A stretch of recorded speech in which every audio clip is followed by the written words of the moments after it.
Hi guys, DJ Holy again. Welcome to 36 minutes of your time. I'm here today with Zandimaz. I'm gonna grab her, by the way. So we're gonna be talking, we're gonna be talking about music, DJing. We're gonna be eating some African food today. So come with me. We're gonna go speak to Zandimaz.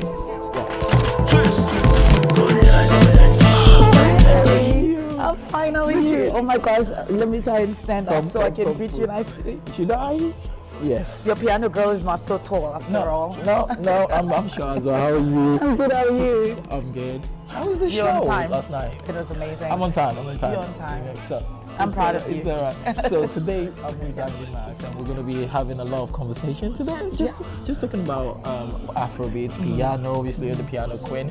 But before that, we're going to go grab food at a Nigerian restaurant. Have you tried Nigerian food before? That's my favorite. Yeah? Like, you have no idea. So we're going to go grab Nigerian food and from there we'll just discuss everything. Ready? I'm ready. Let's do Let's it. Wait, have you ever tried Nigerian? You tried Nigerian food? I eat Nigerian food. Yeah, okay, right now I'm tired. I'm sure my face shows, but at the same time I'm excited because you guys are about to show me a good time. And so far Birmingham has been amazing. So I want to experience time out with you guys.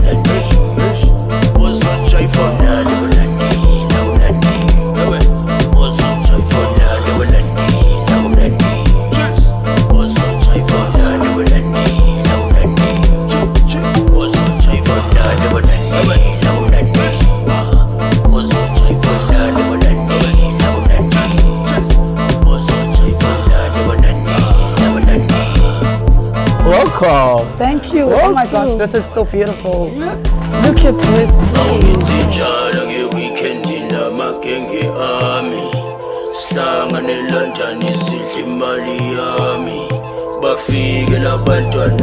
Let's do jalapeno for me and maybe assorted. Yeah. Then you have assorted and maybe sweet as a starter. You see, after all, I know this menu. I feel like you know. So in terms of food, Yeah. obviously you're going to be biased to Southern African food. Yeah. Apart from Southern African food, what's your other favorite meal, African-wise? Apart from South African food. Southern Africa. Apart from Southern African. Apart from South Africa, apart from Zimbabwe, apart from Zandza as well. Oh, okay. I would rather have. I used to be an Italian person. Like I used to love Italian dishes, but now I would rather go for Indian. Really? I'm more of the curry. Like curry stuff, yeah, I think I love chili food generally. Right, yeah? Yeah. So you like it a little bit spicy? Spicy, yeah. But Southern Africans don't like spice that much though. No, Southern African is not. But with Zim, it is. I think with Zim you can add a bit of chili, yeah. Okay. Because remember, you keep confusing it. I'm from Zimbabwe. I'm not from South Africa. So here is the thing. Yeah. Do you feel like people know you're Zimbabwean? I actually try so hard to put it out there. Even though sometimes I feel like it's a disadvantage, especially with my type of career that I chose in terms of DJing and production. You know, considering the fact that I live in South Africa, you know, I feel like sometimes I get secluded. Yeah. You know, this is something really deep, but I will put it out there because I'm not scared of anyone. Yeah. I feel like they kind of push me away, shut me out. Yeah. Doors are shut because I don't belong. They feel like I don't belong to them. But at the same time, it's okay. Yeah. The whole point was not to limit myself to South Africa. Hence, I'm here today. Yeah. You know, Exactly. That's what we did. Yeah. But do you feel like that's maybe in any shape or form affected anything that like in terms of the career, in terms of the bookings it did. as a DJ? A lot. Yeah. I'll be far. I'll be further than this. Yeah. When I'm in South Africa, I do gig quite a lot, but I would be gigging more. Yeah. So now, all my gigs most of my gigs are outside South Africa. Yeah. You know, I do your African countries, I do your European countries. Yeah. I was in Canada as well recently. Yeah. So but it's good at the same time because it has pushed me to expand. This is the thing. Yes. Yeah, I believe from my side, from my career as like the Nigerian Afrobeat guy. By the way, when you come to this side, I'm the guy. I know. I saw yesterday. I'm like, okay. So I feel like sometimes having your identity right can be a crisis. I remember when I started, people maybe used to feel like maybe I do other kind of genres. So I say yes, I do all the African related stuff. So when people try to book it, I was like, are you only Afrobeat guy? I can do everything, but this is the brand. Yeah, but yesterday your set was on fire, yeah? No, not like where about your listen. Wait, quickly. I know you've been in the UK quite a few times already. Yeah. What's different from before to this time you came? Okay, let me tell you. The first time when I came to the UK, a promoter got me here. I had 2 gigs. The turnout was not so good. But at the same time, I was like, Zandi, don't be disheartened. Yeah. Try it again. I came back. I stayed for a month. I had like 1 gig in December, and it was okay. Yeah. I came back in April. Yeah. Oh, there was like a Zim festival or something. Yeah. Yo. How was that? It was hectic. Exactly. You know, it got to a point where I played, and they had to literally get me out using the back door because there was still a queue outside. Yeah. When I was done playing, people were still trying to come in to see me play. For me, that was like, okay, Zandi, now this is the green light. Now we're getting back. Yeah. Now, when I got here, it was gigs left, right, and center. I was like, wow. Oh, no, I feel like sometimes maybe you got to work the crowd, and from Afrobeat side as well.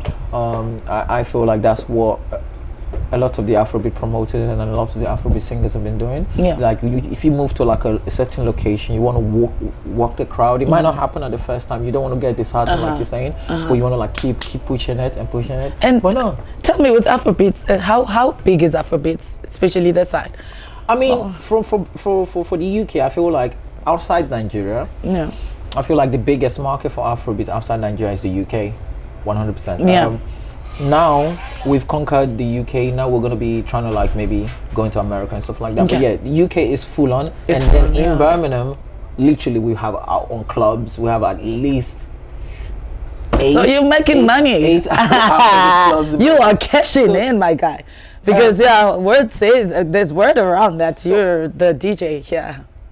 And we're trying. But piano side of things, right? Yeah. Do you feel like and this is a thing for, do you feel like in the UK, how do you feel like the piano is really taking shape in the UK in terms of is it I was watching a conversation of one of my guys, and he said the Zimbabweans in the UK attempt to be the one pushing the piano. Yeah, and to be honest, if I had to be bluntly honest, yes, piano is slowly getting into this side, infiltrating the side, but I feel like we're still a bit behind. Your guys are still a bit behind because when I have to play a set, like yesterday's set, as much as you can say it was lovely, in South Africa, if I had to play that set, it would be an ordinary set because people be like, ah man, it's just those commercial songs. I don't think people this side get deep into the piano songs. Like there is songs like that are really hectic that side that I can never play here. Yeah, when I went to Canada and I played in Canada, I was playing deep pianos and they understood it more. There's a song that I played, and at that time, even in South Africa, it was not yet that big, but everyone knows it in Canada. I swear, everyone was playing, singing to the song. I mean, even my songs in Canada, they knew my songs more. Yesterday, at some point, I saw people a bit puzzled, like. I feel like what the UK has been able to do with piano, they've been able to like have a community for it. Yeah. And I feel like sometimes when you try to maybe go outside the community to push it a little bit harder, like yesterday night, to be at least the one both of us did, not the one you did first, right? Yeah. The one both of us did was a more heavier Nigerian crowd. Heavier Nigerian crowd, so the Afrobeat guys. So you probably need the lights Amapianos. Oh yes. They just need the beats. Yeah, they don't need the lyrics. The TikTok ones. Yeah. Do you feel like I wanted to go back to your side, right? For you, how would you say your brand as DJ Zandimaz, how would you say your brand is different from other DJ? Okay, so firstly, what people don't know is that I started DJing 2009. Wow. Yeah, I started as a DJ 2009, and then I did DJing competitions against guys. I then started production 2020. And then 2020, when I did my first song, my first single, it blew up in a way that I never imagined worldwide, you know. And that very first song that I produced defined who I am right now. Because at first I was just a DJ.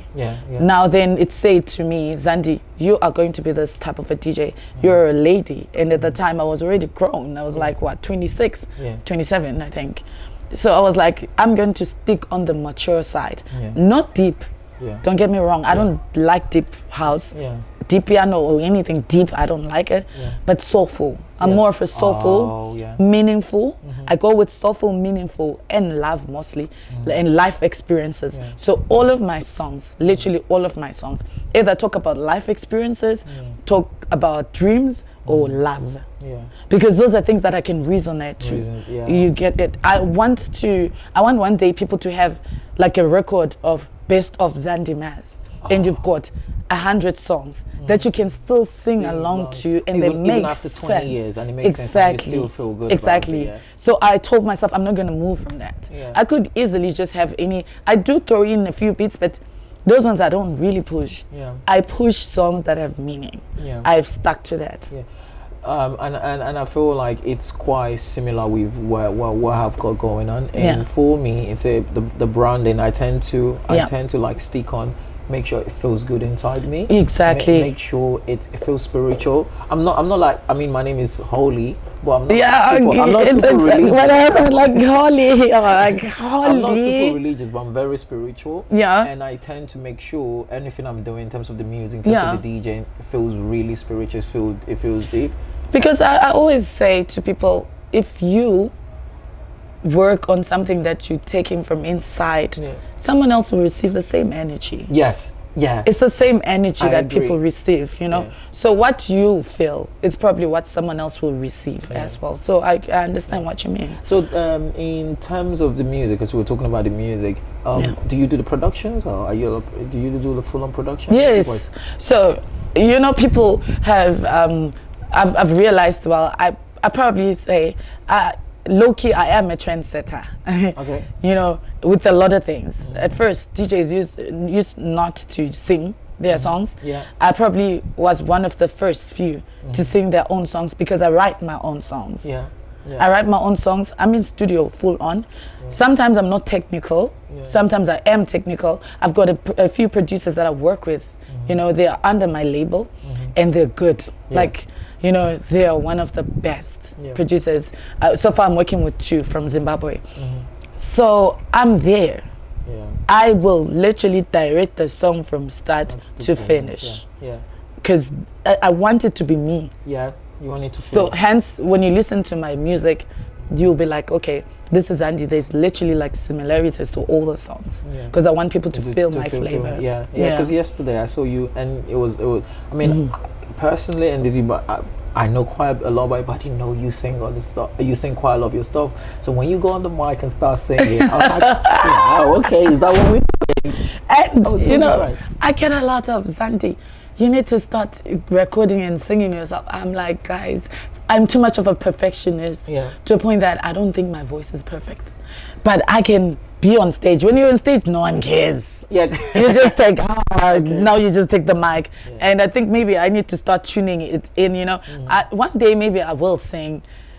Well, I think you got the voice. I think 100% you got the voice. I can hold a note. I'm not sure about having the voice. Yesterday I was surprised. I was like, okay, did she sing? And I didn't even know that part. I can hold a note, but I can't sing. So personally, for me, I can't sing at all. But you can play. Yeah, exactly. I can do other things. Oh, you can play. So I can't sing at all. And I used to try to have a singing music career. I quickly understood that maybe the singing part is not my part. It's more go on the stage and perform on the stage and get a crowd going. But sometimes, yes, that's all you need to do sometimes. I feel like we don't necessarily need to force a lot of things. Okay, quick question. Why am I the only one who has a drink? Because Where's my drink? I don't drink. Where's the drink? I don't drink. I'm not alcoholic. So I drink occasionally. Yeah. Occasionally. Okay, let me ask you.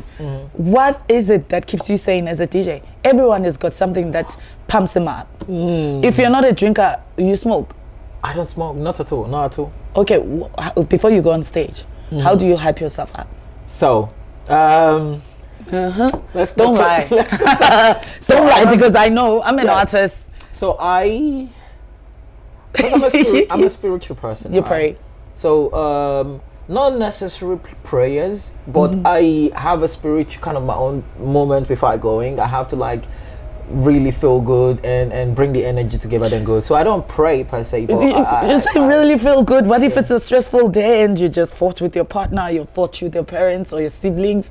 How do you get yourself in the mood to play? Because remember, you need to entertain at that time. So my thing is, I've got a thing I do, like I'm trying to like find the word right. So I've got a little mini what? Tell us. Thing I do before I go on stage. Tell us, you pray. It's not ritual per se, but I got like my own thing that like pumps me up. Okay. So that's what I do before I go on stage. I drink occasionally just to like keep up the vibe. I don't smoke at all. On what occasions? So let's say you're here now. Okay, let's create an occasion. You need to drink then. Okay, we'll get the bar person. Where's the bar lady? She's gonna bring me a drink. We need a drink. Yes.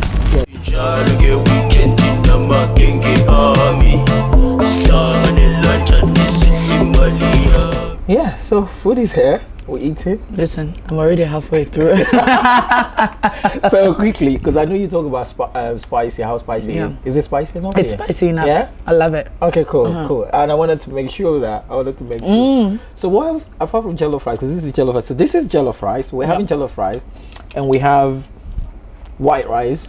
Again, same thing, but just different rice, right? Yeah. So you can still try this, and we have plantain. Oh no, I'm not gonna eat the plantain. It's too sweet. I'm not a sweet girl. Yeah? So you don't like plantain? Me, I do like plantain. I'm not a sweet girl. Everybody love plantain. No, I love. Everybody love plantain. I'm not everybody. That's what makes me unique. After all, I'm Zandimaz. Very true. So I would rather have the plain rice. I'm good. What about like in Nigeria we call it like swallow, which is like pounded yam or pounded yam. I love it. Well, what do you like pounded yam with? What kind of sauce do you like? I usually eat pounded yam with egusi or what do you call it, okra soup. Okra soup. Yeah. Nice.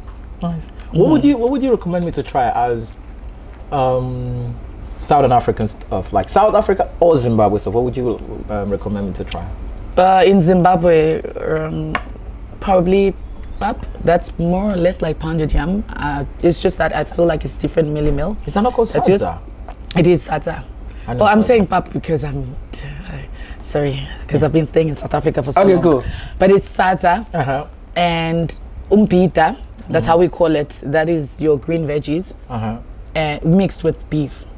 They literally like mix it, but you guys do it as well. Yeah, I think I know what you're talking about. Yeah, you do it. It doesn't have like sometimes have ribs on it. Do you like have ribs with it as well? Not like ribs. No. With us, it's just beef. Just beef. Okay. But I know your dish. I know the type of the dish that you're talking about. Because in Nigeria, you also have like you mix your green veggies with different types of meat, even fish and everything. Yes, it's like have to be. They have in Nigeria. We have to make sure it's full. I've explored quite a lot of Nigerian dishes. That makes more sense. I was thinking this would be your first time, so I wanted to like surprise you, but no. Nah, you still haven't made me too special.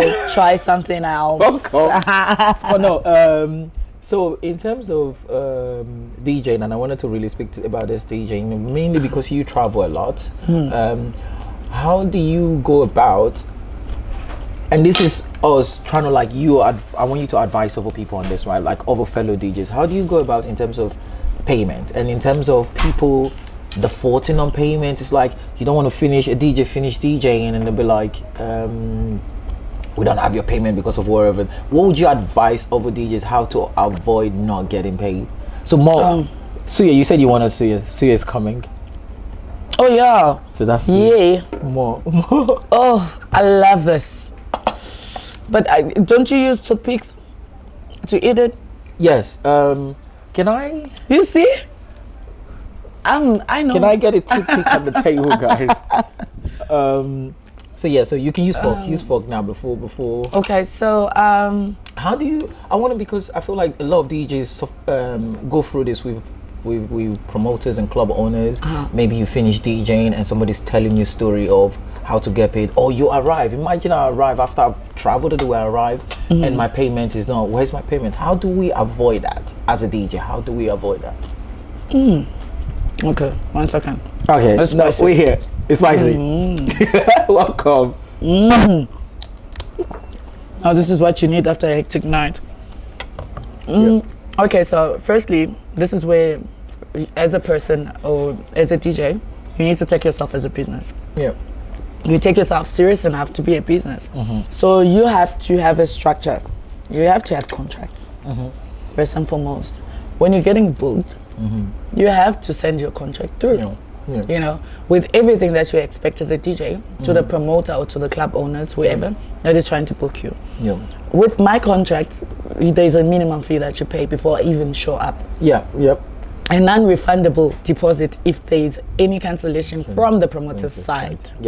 You get it, because already I would have set that date aside. And then when I show up and I do my work before I even start, you need to pay the balance. You get it. Before I even offer you my services, I'm already there at the venue. It can be a day before, or it can be on the day of arrival.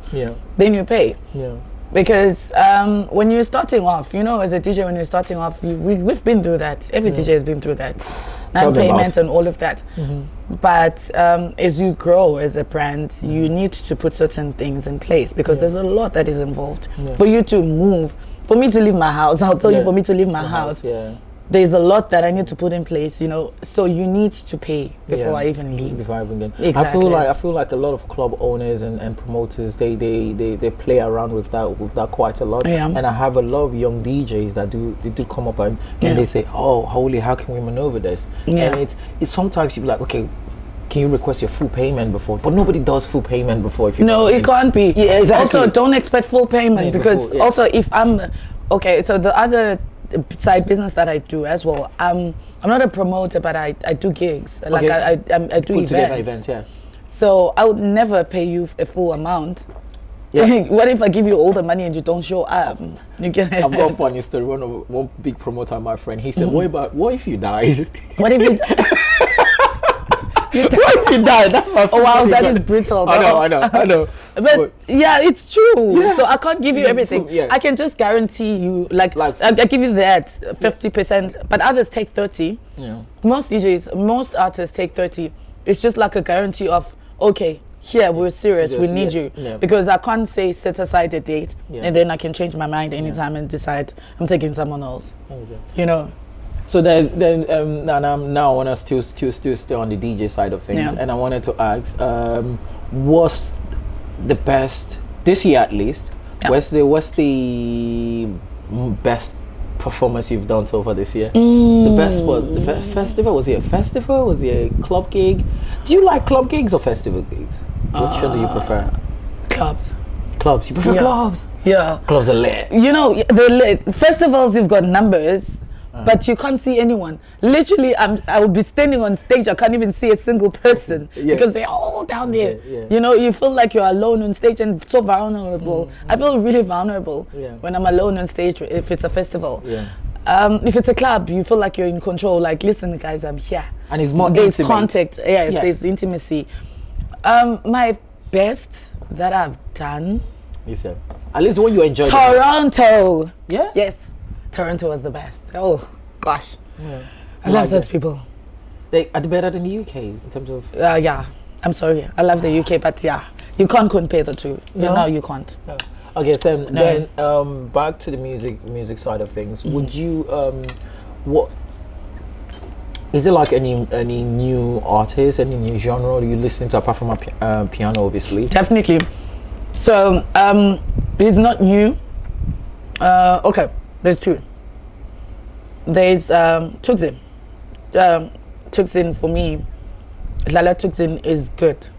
I have always complained that people have always underrated him. He's always been consistent. He's one of the people that I knew before I even became very popular. He's always been there. With releasing nice Afro-tech music and Afro house music. He's from Durban, South Africa. Very young man, but he's doing super well. Like super well.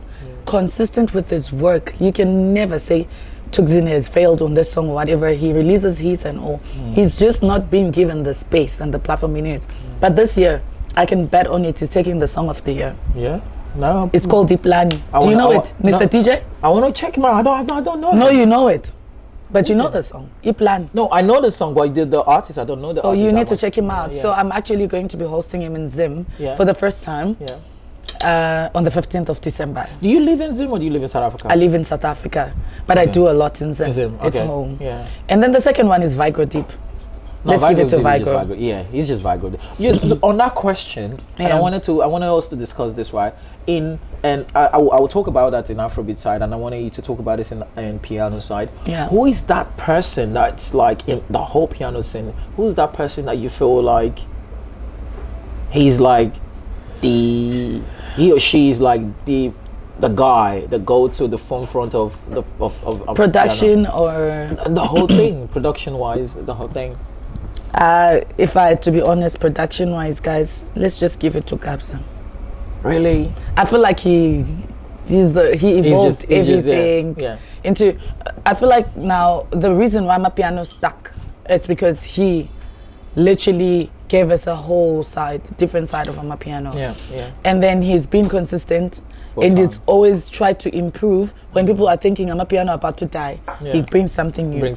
Right now we were like, we're tired of Amapiano. Guess what he does? He then fuses Afrotech with Amapiano, the album that he just released with Mtunzi. Yeah. That's not pure Amapiano, but it's still Amapiano. You get what I mean? You feel like evolving. He's evolving this whole genre. He's not stopping.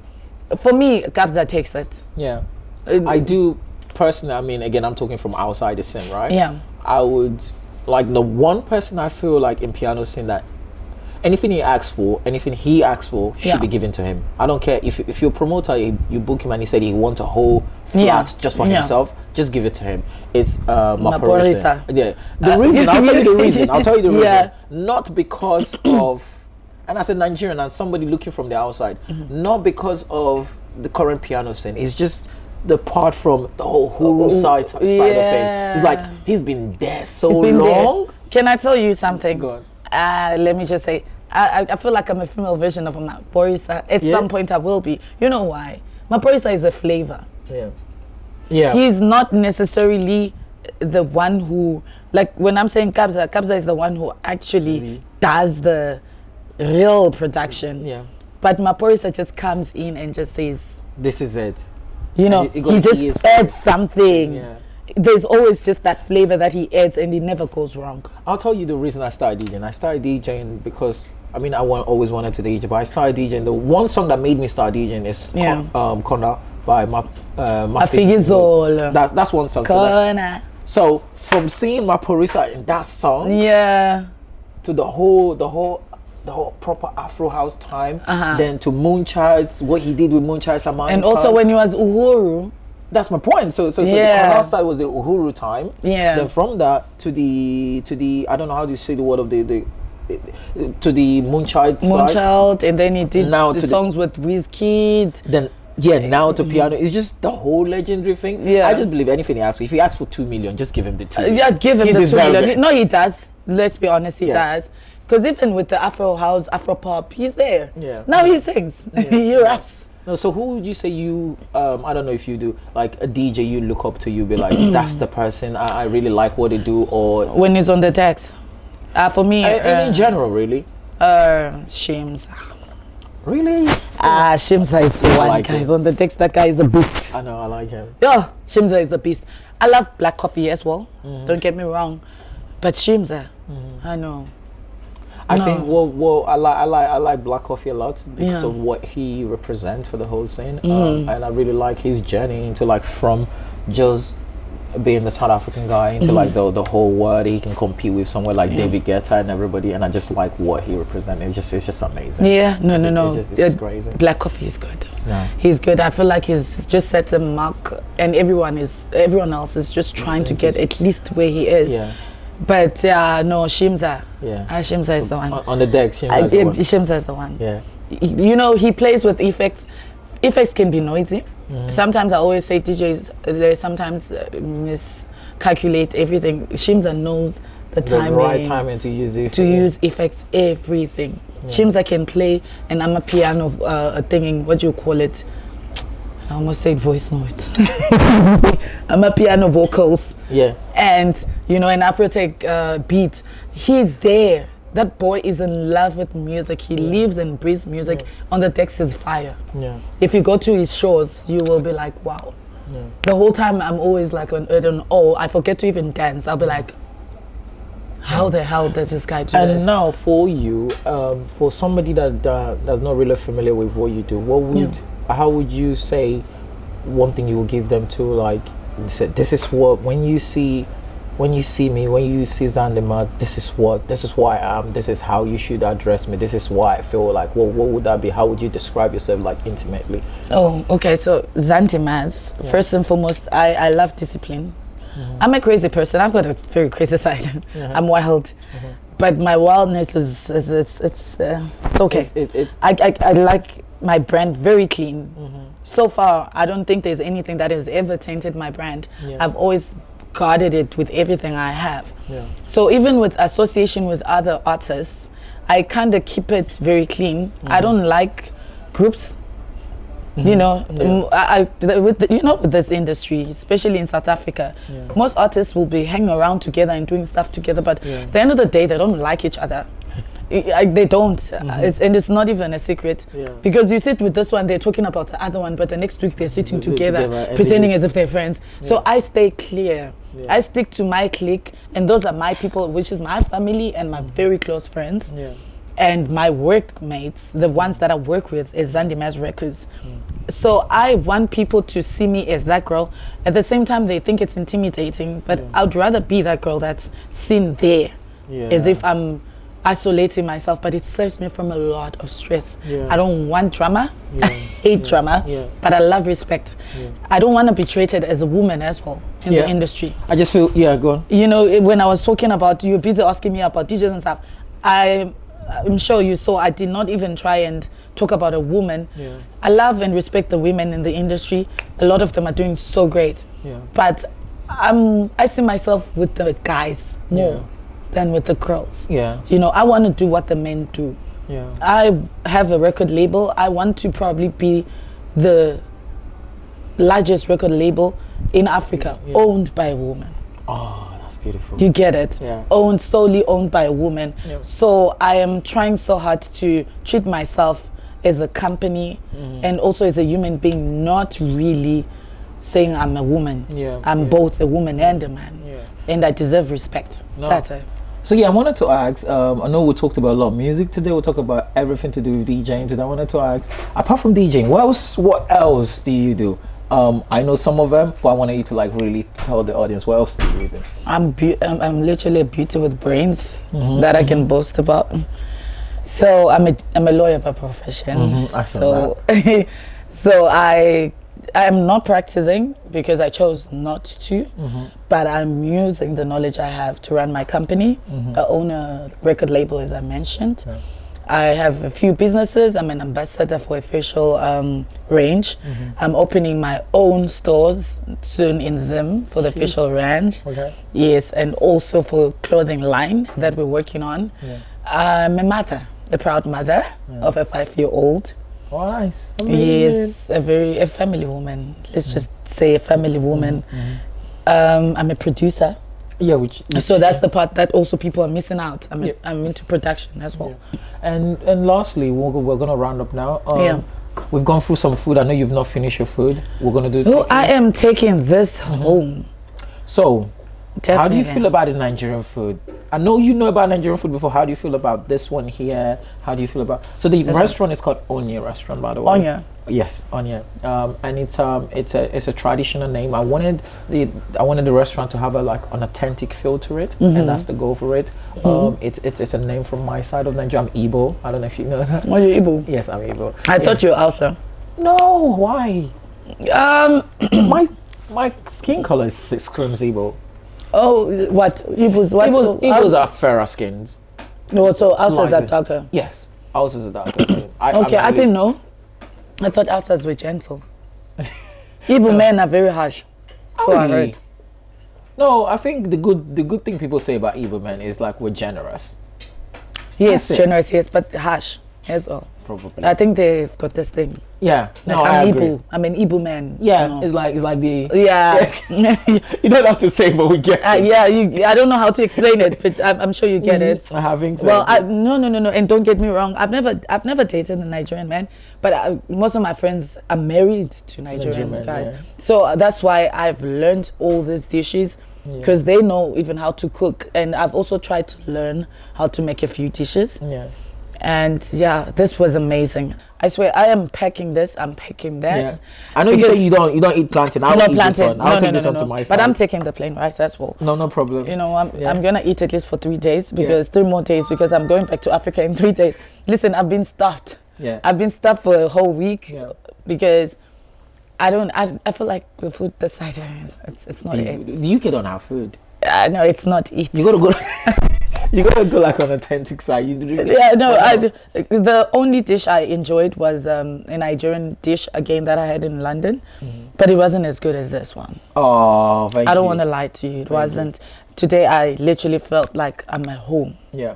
No, appreciate Keep it up. The place is beautiful. It's clean.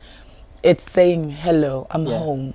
Oh, appreciate it. Yeah. So yeah, thank you for coming out to have this whole discussion about Afrobeat piano with me. It's amazing to have you. So whenever you're back in the UK, you know who to come to. Oh yes, I I'm your know. guy. Yeah. I know. So when I'm in South Africa, we'll find you. Yeah, definitely. You need to holla. I'll show you a good time in South Africa. We're coming. Right. Thank you so much, Holly, for having me. Thank you.